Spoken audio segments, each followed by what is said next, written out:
साथियों नमस्कार, मैं हूं नीरज पटेल और आप देख रहे हैं नेशनल जनमत। भारतीय सेना के जवानों को देखते ही भारतीयों के मन में उनके प्रति एक देशभक्ति का जज्बा पैदा हो जाता है। उस जज्बे को भांपते हुए विभिन्न चुनाव के समय सेना के शौर्य और पराक्रम की मार्केटिंग करके मौजूदा सरकार ये दिखाने की कोशिश करती है मानो भारतीय सेना भी भारतीय जनता पार्टी की एक टुकड़ी के रूप में काम कर रही हो। खैर, खबर यह है कि जिस सेना के शौर्य पर देशवासियों को इतना गर्व है, अब उसी सेना को ठेके पर चलाने की व्यवस्था की जा रही है। बिल्कुल ठीक आप सुन रहे हैं। खबर आ रही है कि भारतीय सेना के तीनों पार्ट में, थल सेना, जल सेना और वायु सेना में सैनिकों की नियुक्ति अब 3 साल के लिए यानी कि संविदा पर की जाएगी। किसी ने सोशल मीडिया पर लिखा कि सब कुछ अब ठेके पर चलने ही लगा है, तो भारत की सरकार को भी ठेके पर चलाने की व्यवस्था करनी चाहिए। इसके पीछे तर्क यह दिया जा रहा है कि सैनिकों के रिटायरमेंट के समय उनको एक मोटी रकम देनी होती थी, इसके अलावा उनको पेंशन भी देनी पड़ती थी। उस खर्च से भारतीय सरकार अब बच जाएगी। अब दूसरी तरफ देखते हैं, क्या वास्तव में देश में पैसे का इतना अकाल आ गया है? इलेक्टोरल बॉन्ड जिनका आविष्कार किया था अरुण जेटली ने, मतलब वो चुनावी चंदा जो चुपके चुपके धन्ना सेठ, उद्योग घराने, धन पशु, उद्यमी और इन सरकारों के कारोबारी मित्र उनको चंदे के रूप में देते हैं। 2018 से 2022 तक महज 4 सालों में 9,208 करोड़ 23 लाख रुपए चुनावी चंदे के रूप में विभिन्न पार्टियों को मिला, जिसमें तकरीबन 90% हिस्सा इसका केवल और केवल भारतीय जनता पार्टी के पास गया। मतलब जब अपने चंदा लेने की बात है तो देश में पैसे की कोई कमी नहीं है, लेकिन जब सैनिकों को देने की बात है तो आपके पास पैसे की कमी आ गई। तर्क यह दिया जा रहा है कि कोरोना की वजह से नियुक्ति नहीं हो पा रही थी, इसकी वजह से 1.25 लाख पद खाली हैं और अगर 3 सालों के लिए संविदा नियुक्ति की जाएगी तो ज्यादा युवकों को मौका मिलेगा। ऐसा कतई नहीं है। कई युवकों का एक ख्वाब होता है, देश की सेवा करने के लिए वो लोग सेना में भर्ती होना चाहते हैं, कई साल कड़ी मेहनत करते हैं, तैयारी करते हैं, उसके बाद सेना में पहुंच करके अपने जौहर दिखाते हैं। उनके साथ ये भद्दा मजाक किया जा रहा है। कहा जा रहा है कि वहां से निकलने के बाद, मतलब 3 साल ठेके पर काम करने के बाद कॉर्पोरेट सेक्टर में काम कर सकते हैं। आप जानते हैं कि ज्यादातर पूर्व सैनिकों को गार्ड के तौर पर ही नौकरी लगती है। कुछ पूर्व सैनिक व्यवसाय करने लगते हैं, उनकी बात अलग है, लेकिन ज्यादातर परसेंटेज में केवल सुरक्षा कर्मी यानी कि सुरक्षा गार्ड ही बन करके रह जाते हैं। सरकार की पैकेजिंग, ब्रांडिंग, मार्केटिंग जबरदस्त है। इस योजना को उन्होंने नाम दिया है अग्निपथ भर्ती प्रवेश योजना, और जो सैनिक भर्ती होगा उसको कहा जाएगा अग्निवीर। केवल नाम रोचक रख देने से वो जज्बा, वो साहस, वो पराक्रम 3 साल की संविदा भर्ती पर नहीं प्राप्त होने वाला है। एक बात और यहां पर बताना महत्वपूर्ण है कि क्यों आपकी इस पूरी नियत पर सवाल उठ रहे हैं, क्योंकि ये पहला मौका नहीं है। आपने इससे पहले बिना यूपीएससी परीक्षा पास किए आईएएसओं को ठेके पर रखा।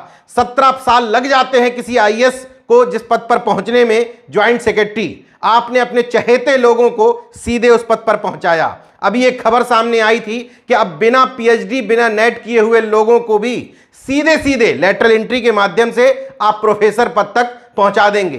ठेका प्रथा यहां भी चल रही है। इसके अलावा एक और खबर आई कि जेईई मेंस की परीक्षा पास किए बिना सीधे इंजीनियर बना दिया जाएगा। एक और खबर आई थी यूपी चुनाव के दौरान कि बिना पीसीएस परीक्षा क्वालिफाई किए अब ठेके पर यानी कि लेटरल एंट्री के माध्यम से एसडीएम बनाए जाएंगे। हालांकि चुनाव चल रहे थे तो उस खबर का खंडन आ गया, लेकिन दबी जुबान ब्यूरोक्रेट्स ये बता रहे हैं कि योजना जल्द ही लागू होगी। 13 पॉइंट रजिस्टर से लेकर के तमाम सारे ऐसे मुद्दे सामने लाए गए जिससे मध्यम वर्गीय नौकरी पेशा लोगों पर सर्जिकल स्ट्राइक की जा सके। अब सवाल यह है कि पिछड़े दलित वर्ग को मिले आरक्षण के बाद जो नौकरी पेशा एक मध्यम वर्ग इन दोनों ही समुदायों में पैदा हुआ था, क्या उसको खत्म करने की साजिश नहीं की जा रही है? तमाम सारे बुद्धिजीवियों को यह बात समझ में आ रही है। इसके बावजूद वो तबका जिसको नौकरियों से मतलब नहीं है, जो हैंड टू माउथ है, वो भारतीय जनता पार्टी के पाले में क्यों चला गया? इसके लिए ब्यूरोक्रेट्स को भी अपने अंदर झांकना होगा। दरअसल नौकरी पेशा वर्ग के बीच में और ऐसा वर्ग जो गांव में रहता है, उसके बीच में जो खाई पैदा हुई थी, सरकार ने उस खाई को, उस मनोविज्ञान को बहुत अच्छी तरह से भांपा।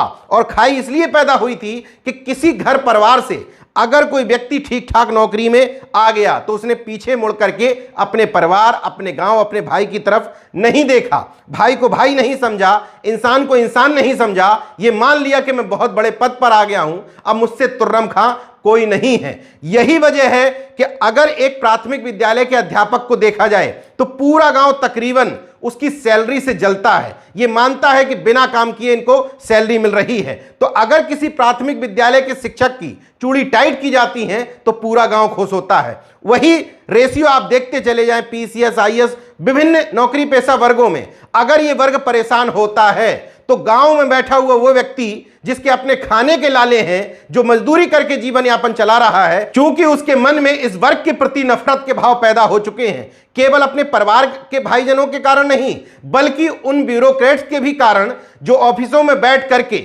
इस तबके से ठीक ढंग से बात करना भी ठीक नहीं समझते। इसी मनोविज्ञान को बहुत अच्छी तरह से समझते हुए भारतीय जनता पार्टी इस समय बुद्धिजीवियों के वोट पाना ही नहीं चाहती है। उसने समझ लिया है कि तुम ये सारे षड्यंत्र समझ रहे हो, तुम हमें वोट नहीं दोगे, लेकिन हमें वोट ऐसे लोगों का लेना है जिनको नौकरियों से, पेट्रोल डीजल के दाम से, महंगाई से ज्यादा फर्क नहीं पड़ता। क्योंकि सरकार को यह पता है ये तमाम सारे मुद्दे होने के बावजूद कुछ जातिवादी लोग उनको वोट देंगे ही देंगे, वो भी बड़ी मात्रा में देंगे। इसके अलावा धन्ना सेठ, पूंजीपति, व्यवसायी वर्ग को भी इन तमाम सारी चीजों से कोई फर्क नहीं पड़ता, तो उसका वोट हमें वैसे भी मिलना है क्योंकि हम उनके हितों का तो ख्याल रख ही रहे हैं। रही पिछड़े और दलित वर्ग के बुद्धिजीवी वर्ग की बात, तो वो हमें वोट दे या ना दे, लेकिन राशन की स्कीम ला करके, शौचालय बनवा करके, रोज कमाने रोज खाने वाले वर्ग को मुफ्तखोरी की आदत डाल करके हम निश्चित तौर पर उनको अपने भाई के खिलाफ ही खड़ा कर देंगे।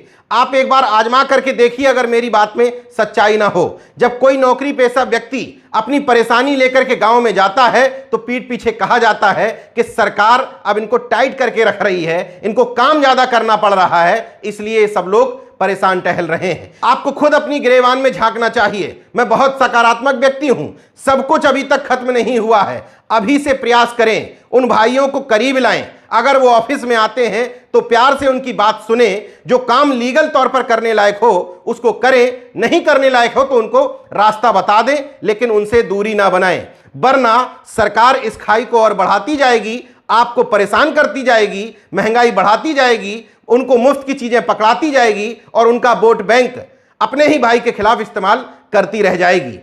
सरकार का फॉर्मूला फिट है, वो पत्थर मार करके देखती है कि घर का मालिक सो रहा है या जाग रहा है। ज्यादातर समय उसे मालिक चिर निद्रा में सोता हुआ नजर आता है तो वो डाका डालने के लिए, चोरी करने के लिए अगला कदम बढ़ा देती है। समय रहते इस बात को समझ जाइए, वरना इस देश में सरकारें भी ठेके पर यानी कि संविदा पर चलने लगेंगी। देखते रहिए नेशन जनमत, जागरूक और सजग बने रहिए। जय विज्ञान, जय संविधान, जय लोकतंत्र। धन्यवाद।